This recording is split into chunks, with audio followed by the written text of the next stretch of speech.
নমস্কার বন্ধুরা, আমি আপনাদের বন্ধু ডক্টর শ্রী সুব্রত। শ্রী সুব্রত অ্যাস্ট্রোলজিক্যাল কনসালটেন্সির পক্ষ থেকে আপনাদের জানাই শুভেচ্ছা। সম্পূর্ণ বিজ্ঞান ভিত্তিক ও শাস্ত্রসম্মত জ্যোতিষ আলোচনা শুনতে ও দেখতে এবং মনস্তাত্ত্বিক পরামর্শ পেতে আমার চ্যানেলটি সাবস্ক্রাইব করুন। হনুমান হলেন হিন্দুদের একজন দেবতা, যিনি রামের একনিষ্ঠ ভক্ত ছিলেন। হিন্দু পুরাণে বলা হয়েছে, রামায়ণের হনুমান পবন নন্দন হিসাবে হিন্দুদের কাছে পূজিত হতেন। তিনি বায়ু দেবতার পুত্র। তবে রাম ভক্ত হিসাবে রামায়ণে হনুমানের সঙ্গে আমাদের পরিচিতি। বর্তমানকালে দেবতা হিসাবে হনুমানজির পূজা করা হয়।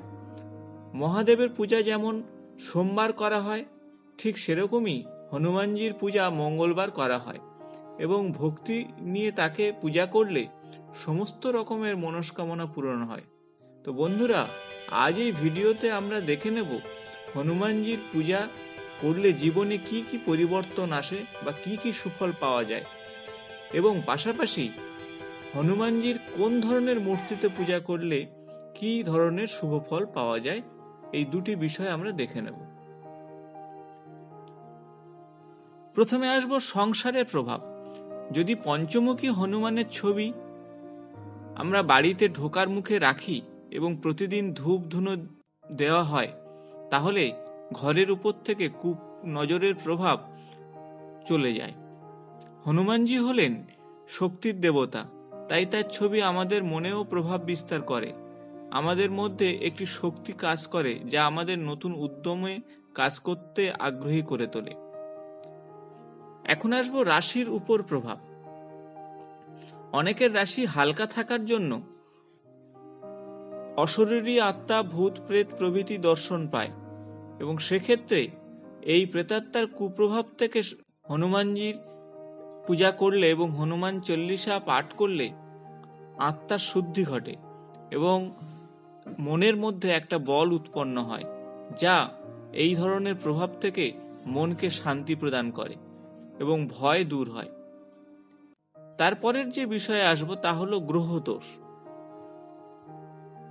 শনিদেবের প্রভাব থেকে মানুষের উপর তার জীবনকে নানা বাধা বিঘ্ন থেকে কাটানোর জন্য হনুমানজির পূজা করা হয়। এ বহু বছর ধরে মানুষের সেই বিশ্বাসে পূজা করে আসছে। শনির প্রকোপ থেকে মুক্তি পাওয়ার জন্য যদি হনুমানজির পূজা করা হয়, তবে তার সব দোষ কেটে যায়। জীবনের পথের প্রভাব। অনেক সময় কাজ করার পরেও আশানুরূপ ফল পাওয়া যাচ্ছে না, পদোন্নতিতে বাধা আসছে, পড়াশোনায় সফলতা আসছে না। এরকম বারংবার বাধা থেকে মুক্তি পেতে হনুমানজির পূজা ও ভক্তি ভরে পূজা অবশ্যই করুন। পঞ্চমুখী হনুমান। ঘরে ঢোকার মুখে যদি পঞ্চমুখী হনুমানের ছবি টাঙানো হয়, তবে রোগ ব্যাধি থেকে মুক্তি মেলে। পাশাপাশি আর্থিক ক্ষতি থেকে মানুষের মুক্তি মেলে।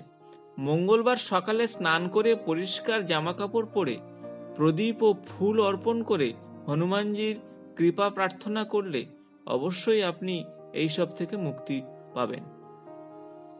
সিঁদুরের কথা।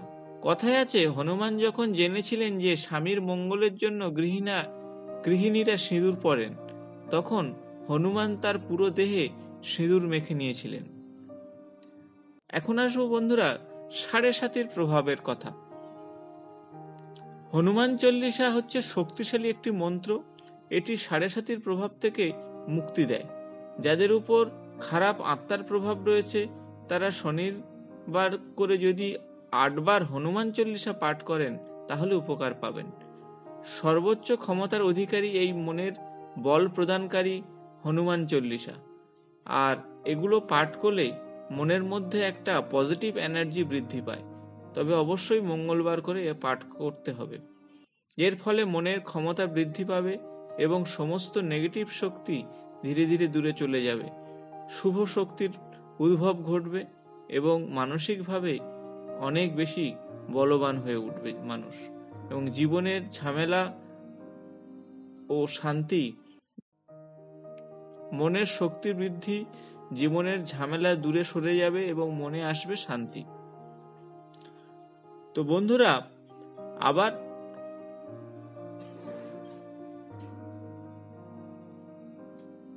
তো বন্ধুরা, এখন আসবো কি ধরনের মূর্তি পূজা করলে, অর্থাৎ হনুমানজির মূর্তি পূজা করলে কিরকম ফল মিলতে পারে। যে মূর্তি বা ছবিতে হনুমানজি শ্রী রামচন্দ্র এবং সীতামাকে প্রণাম করে আছেন, এমন ছবি বাড়িতে এনে পূজা করলে আপনার খারাপ সময় অবশ্যই কেটে যাবে। ফলে একের পর এক বাধা জীবনে এসে যে সমস্যাগুলো ঘটাচ্ছিল তা কিন্তু দূরে সরে যাবে। প্রসঙ্গত গৃহস্থের অন্দরে সুখ শান্তি বজায় থাকবে। এমনটা যদি চান তাহলে হনুমানজির এইরূপ ছবি এনে আপনি পূজা করুন, দেখবেন সুখ সমৃদ্ধি আপনার রোজকার জীবনের সঙ্গী হয়ে উঠবে। হনুমানজির সাদা মূর্তি, অর্থাৎ শাস্ত্রমতে হনুমানজির সাদা মার্বেলের মূর্তি বাড়িতে এনে পূজা করলে মনের মতো চাকরি পাওয়া যায়, এমনই বলে শাস্ত্র। সেই সঙ্গে কর্মক্ষেত্রে পদোন্নতি এবং মাইনে বাড়ার সম্ভাবনা বৃদ্ধি পায়। প্রসঙ্গত যে ছবিতে হনুমানজির পিছনে সাদা দেওয়াল রয়েছে এবং হনুমানজি স্বয়ং লাল রঙের বস্ত্র শোভিত আছেন, এমন ছবি পূজা করলেও এরকমই সমান উপকার মেলে। তো বন্ধুরা, কর্মক্ষেত্রে উন্নতি চাইলে তাহলে এই ধরনের ছবি অবশ্যই বাড়িতে আসবো। ছবি বা মূর্তি রাখতে হবে পুজোর ঘরে। হনুমানজি যেহেতু ব্রহ্মচারী ছিলেন, তাই স্বামী স্ত্রী যে ঘরে ঘুমান সেখানে কিন্তু হনুমানজির ছবি একেবারেই রাখবেন না। এটি শাস্ত্রীয়ভাবে একেবারেই অশুভ।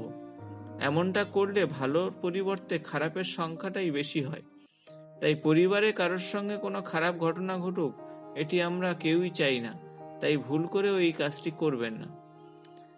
হিন্দু শাস্ত্রের উপর লেখা অনেক বইয়ের মধ্যে রয়েছে ধ্যানরত হনুমানজির মূর্তি বা ছবি ঘরে এনে রাখলে খুবই শুভদায়ক ফল পাওয়া যায়। কারণ এমনটা করলে গৃহস্থের অন্দরে শুভ শক্তির প্রভাব বাড়তে শুরু করে। ফলে স্বাভাবিকভাবে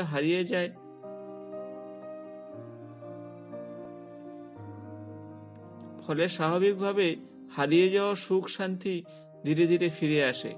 সেই সঙ্গে চূড়ান্ত সফলতার স্বাদ পাওয়া যায়। এটা বিশ্বাস করা হয় যে এই ছবি বাড়িতে রাখলে সঠিক সিদ্ধান্ত গ্রহণের ক্ষেত্রে খুব কাজে দেয়। শ্রী রামচন্দ্রের ছবিতে তার ভক্ত পূজা করছেন, অর্থাৎ হনুমানজি পূজা করছেন, এমন যদি ছবি বাড়িতে অথবা ঠাকুর ঘরে এনে রাখা যায়, তাহলে মনের অন্দরে লুকিয়ে থাকা ভয় ধীরে ধীরে কমতে থাকবে। জাতক বা জাতিকার মনে আত্মবিশ্বাস বেড়ে উঠবে, যা জীবনে চলার পথে অনেক সুবিধা দেবে। সেই সঙ্গে স্ট্রেস লেভেল কমাতে শুরু করবে, ফলে নানাবিধ রোগে থেকে সে মুক্তি পাবে। মনোবল বাড়াতে অবশ্যই গদাধারী হনুমানের ছবি এনে তাকে অর্চন করুন। তাতে মনের জোর অবশ্যই বাড়বে, কর্মক্ষেত্রে সফলতা আসবে, যে কোনো কঠিন পরিস্থিতি থেকে নিজেকে রক্ষা করতে পারবেন। হনুমানজি যদি সূর্য দেবতাকে আরাধনা করেন, এমন কোনো ছবি যদি বাড়িতে এনে রাখা হয়,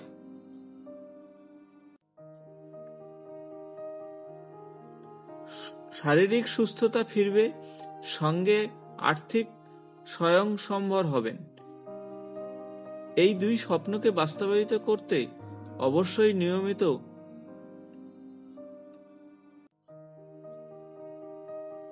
সূর্য দেবতার আরাধনা করছে এমন কোনো ছবি যদি পূজা করতে পারেন, তাহলে শারীরিক সুস্থতা ও অর্থনৈতিক সমস্যা থেকে মুক্তি ঘটবে।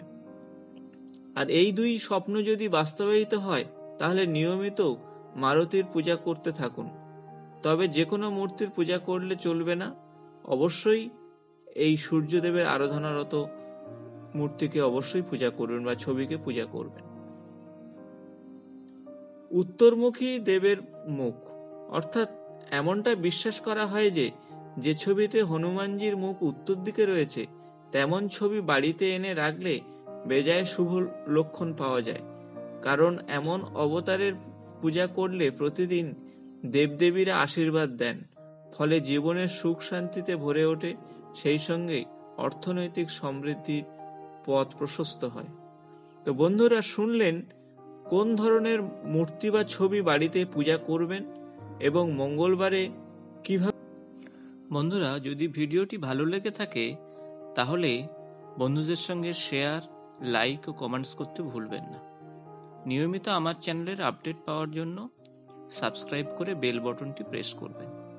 আজ এই পর্যন্ত, নমস্কার।